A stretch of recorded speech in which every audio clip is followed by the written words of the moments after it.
देखो जी, भारत की हार के साथ आप जितने मायूस उतना मायूस मैं भी हूं। जितना आपका दिल दुखा है उतना मेरा भी दिल दुखा है, लेकिन उम्मीद पर दुनिया कायम है जी, और इसी का नाम जीना है।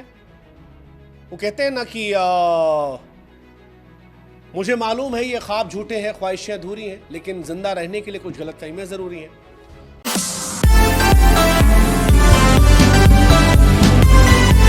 देखो जी, भारत की हार के साथ आप जितने मायूस उतना मायूस मैं भी हूं।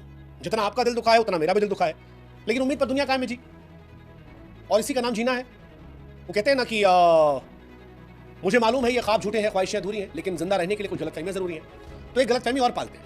गलतफहमी पालते हैं कि नया साल जो होगा वो इंडिया के लिए अच्छा होगा, और इंडिया उस नए साल में वर्ल्ड टेस्ट चैंपियनशिप के लिए क्वालिफाई कर जाएगी। इस साल तो गलतफहमी है जिस हिसाब से हम खेल रहे हैं, लेकिन ये मुमकिन है प्रैक्टिकली भी। हालांकि इसमें वही वाला हिसाब किताब है जिसका मजाक हम सारी जिंदगी उड़ाते आए कि जी फलानी टीम फलाने से हार जाए, धमाके टीम धमाके से हार जाए, उसका नेट कम हो जाए तो जी हमारी टीम क्वालिफाई कर जाएगी। यही कहानी चल रही है। इंडिया की क्वालिफिकेशन का भी यही हिसाब किताब। एक कहानी तो ये है कि इंडिया जो है बचा हुआ सिडनी मैच वो जीत जाए, और बिना जीते तो कोई सवाल ही नहीं पैदा होता, कोई मतलब ही नहीं है। इंडिया अगर हार गई तो सारा खेल खत्म। लेकिन अगर इंडिया जीत जाती सिडनी टेस्ट मैच, और फिर श्रीलंका ऑस्ट्रेलिया को 1-0 से या 2-0 से हरा देती, क्योंकि श्रीलंका के मैच जो है वो पड़ेंगे गैले में श्रीलंका, और वहां पर रिजल्ट पक्के आते हैं। ये पक्का वहां पर रिजल्ट आता है, तो ड्रॉ वरा का तो वहां चांस नहीं है। अब अगर श्रीलंका ने घर में ऑस्ट्रेलिया को पटक दिया और इंडिया ने लास्ट टेस्ट मैच पटक दिया, तो जी इंडिया क्वालिफाई कर जाएगी। लेकिन उसके लिए हाइपोथेटिकली आपको दुआ करनी होगी कि फलानी टीम फलाने को हरा दे, फलाना फलाने से। वही वाला कहानी है कि हम ऑस्ट्रेलिया को सिडनी में हरा दें, क्योंकि अगर सिडनी में ड्रॉ हो गया तो ऑस्ट्रेलिया क्वालिफाई कर देगी। ये कहानी है। साउथ अफ्रीका के फिलहाल 66 पॉइंट है, ऑस्ट्रेलिया के 61। ऑस्ट्रेलिया ने 10 मैच जीते हैं, साउथ अफ्रीका ने 7 जीतकर ही क्वालिफाई कर दिया। इंडिया 9 जीती हुई है लेकिन 7 हार गई है। साउथ अफ्रीका ने 2 सीरीज जीती बैक टू बैक, आसानी से क्वालिफाई कर गया। ऑस्ट्रेलिया ऑलमोस्ट क्वालिफाई कर गई। उससे लॉजिकली ऑस्ट्रेलिया क्वालिफाई करी वही अच्छा। इंडियन टेस्ट जो है वो काफी चेंजेस मांग रहा है, और यहां हार गए ठीक है, अब फिर वर्ल्ड टेस्ट चैंपियनशिप के फाइनल में जाए, फिर वहां हारे लॉर्ड्स में, वो आई थिंक पेनफुल होगा। बट ठीक है, वही दिल को खुश रखने का गालिब का ख्याल अच्छा है।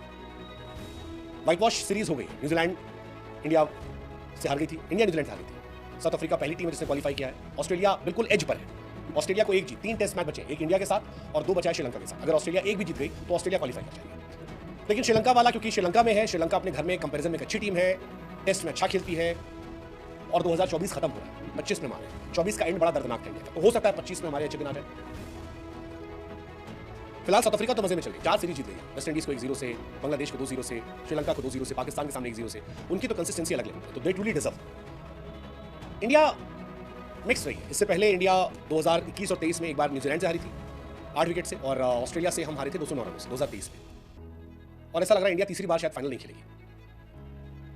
लेकिन सिडनी टेस्ट जीत गई अगर इंडिया, तो एटलीस्ट कुछ लोगों की विदाई अच्छी हो सकती है, बाय बाय अच्छा हो जाएगा। दूसरा यह है कि बॉर्डर गवास्कर सीरीज जो है वो इंडिया के पास रहेगी, क्योंकि मौजूदा चैंपियन इंडिया, थोड़ी सी इज्जत बच जाएगी, थोड़ी सी इज्जत। अगर सिडनी जीत गई एक उम्मीद रह जाएगी और एक थोड़ी सी इज्जत बच जाएगी। दूसरा, साल का शुरुआत अच्छी हो जाएगी। ऑस्ट्रेलिया के और मैचेस है, श्रीलंका अगर पीट देती है तो काम बन जाएगा। श्रीलंका अगर एक भी मैच हारी या ड्रॉ हो गया तो इंडिया खेल खत्म। ठीक है, मतलब दिल दुखा है, टूटा